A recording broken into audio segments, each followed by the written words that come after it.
Joe and I are going to try to demonstrate how we lower and lean our tomatoes. So we have this tomato plant. This is a sun gold.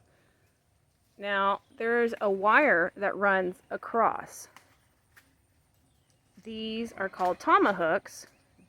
These little guys are what our tomato plants actually grow on. We clip them as they grow and we secure them.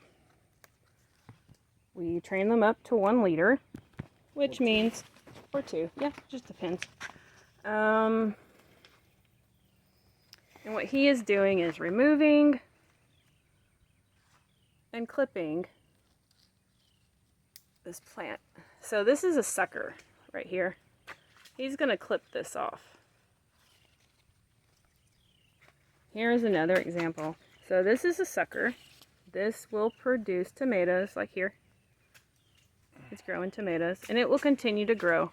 And we can keep this if we want. If we want to keep it, we will hook it onto this cord right here. This is the tomahawk. It runs all the way up and it hooks on that wire. We'll secure it with these little guys, tomato clips. Because we do 1 liter, these tomato plants get crazy tall. It's really common for them to grow over 20 feet. As they grow and they put on fruit, we'll harvest the fruit and then we take off all the leaves below that because we want all the energy of this tomato plant to go all the way up and feed the rest of the clusters that are developing. This tomato plant here is probably, how tall? 14, 16? Yeah, they're 14 or 15 feet now. Yeah, these are all at least 14 to 17 foot tall, I believe. So, yeah. He just unhooked one of these tomato plants and he's lowering it and leaning it. You can see that main stalk almost laying on the ground right there. Oh, he's going to do another one.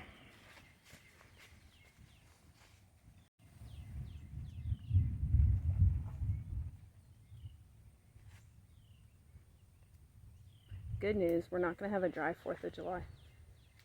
No, that rain pretty good. Yeah, everyone needs to go buy tons of fireworks and just have a really good time this 4th of July. I'm not sure everybody got the rain, but we did. Oh. We got 2.5 inches in about 30 minutes. Okay. Well, if you're around the Pardon area, buy a bunch of fireworks. Okay, so while he's pruning off a few of those suckers, I just want to say that this method of pruning tomatoes is probably not for everybody. It works really well. And you can make a system similar to this in your backyard. It's space requirements. They're planted on 12-inch centers, and we have over 300 in this greenhouse. It's the only way we're fitting that many tomatoes for the production we want. If you let a tomato go crazy, it'll take up 10 foot around room and go up 10 foot high, and then you'll never find your tomatoes on it. Or hornworms. Yeah. Or armyworms. It's just the way you do it when you're growing them in a greenhouse. It is. Again, though, you can do this outside on a smaller scale. For market gardening.